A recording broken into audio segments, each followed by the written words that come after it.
Damai sejahtera Allah Bapa, Putranya Yesus Kristus, dan tuntunan Allah Roh Kudus meneguhkan iman kita pada hari ini, Senin 13 Juli 2026. Saudara-saudara yang dikasihi Tuhan, mari kita menghadap Tuhan dan berdoa. Kami datang kepadamu ya Tuhan, menaikkan rasa syukur, berterima kasih untuk penjagaan Allah yang begitu ajaib dalam kehidupan kami. Kalau kami ada sampai hari ini, itu semata-mata oleh karena berkat-berkat yang Tuhan hadirkan dalam hidup kami. Hal ini menyebabkan kami suka mendengar firman-Mu. Berkatilah kami. Demi nama Yesus Kristus kami berdoa. Amin. Saudara-saudaraku, firman Tuhan bagi kita pada hari ini terambil dalam 1 Samuel 5 ayat 1 hingga ayat yang kelima. Dalam judul perikop, Tabut Tuhan di tanah orang Filistin. Sesudah orang Filistin merampas tabut Allah, maka mereka membawanya dari Ebenezer ke Asdod. Orang Filistin mengambil tabut Allah itu, dibawanya masuk ke kuil Dagon dan diletakkannya di sisi Dagon. Ketika orang-orang Asdod bangun pagi-pagi pada keesokan harinya, tampaklah Dagon terjatuh dengan mukanya ke tanah di hadapan tabut Tuhan. Lalu mereka mengambil Dagon dan mengembalikannya ke tempatnya. Tetapi ketika keesokan harinya mereka bangun pagi-pagi, tampaklah Dagon terjatuh dengan mukanya ke tanah di hadapan tabut Tuhan. Tetapi kepala Dagon dan kedua belah tangannya terpenggal dan terpelanting ke ambang pintu.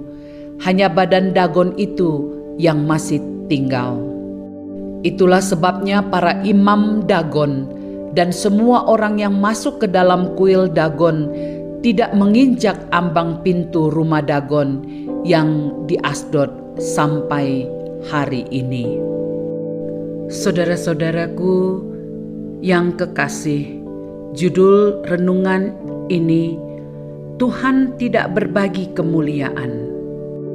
Ayat kelima sebagai ayat penekanannya.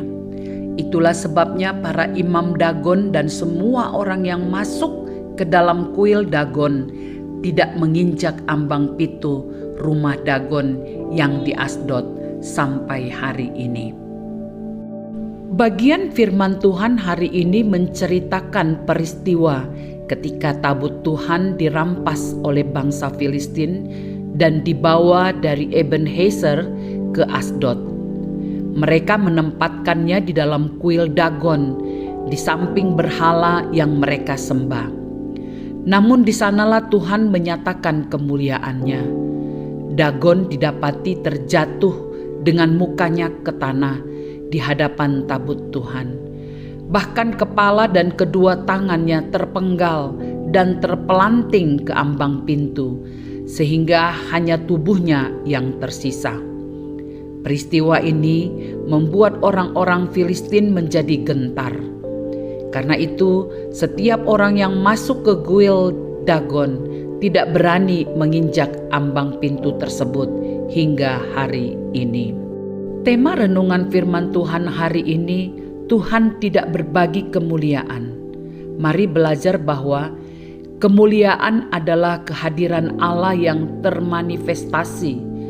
Itu adalah karakternya, sifat-sifat atau ciri yang terlihat, nilainya yang tak terukur, yang terwujud dalam ciptaannya. Kemuliaan Allah adalah keindahan dari Roh Allah. Ini bukan keindahan buatan atau material, melainkan keindahan yang memancar dari karakter. Karena itu Allah tidak berbagi kemuliaan. Pada tahun 2006, dalam sebuah pos pelayanan di Sumatera Utara, Kami mendoakan seorang ibu yang telah 2 tahun terbaring sakit dan tidak dapat menggerakkan tubuhnya. Namun karena percayanya dan kami bersama keluarga bergumul dalam doa selama kurang lebih 1 tahun, akhirnya waktu pemulihan dari Tuhan dinyatakan. Tuhan Yesus Kristus satu-satunya sumber mujizat. Renungan ini mengingatkan kita untuk tetap beriman, setia berdoa, dan memberikan seluruh kemuliaan hanya kepada Tuhan.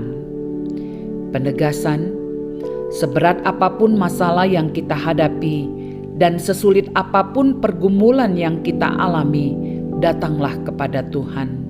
Sebab di dalam Dia ada pertolongan yang sejati, dan Ia akan menyatakan kemuliaan-Nya pada waktunya yang indah. Saudara-saudaraku yang dikasihi Tuhan Yesus Kristus, mari kita berdoa. Tuhan, ajarlah kami untuk senantiasa memuliakan Engkau dalam setiap langkah hidup kami. Bentuklah hati kami agar terus mengandalkan Engkau dalam segala hal, baik dalam suka maupun duka. Di dalam nama Tuhan Yesus kami berdoa. Amin. Para pendengar Renungan Oasis Fajar, demikianlah bagian-bagian firman Tuhan dan uraiannya bagi kita semua. Ingatlah bahwa Tuhan tidak berbagi kemuliaan. Terpujilah Allah kita. Amin.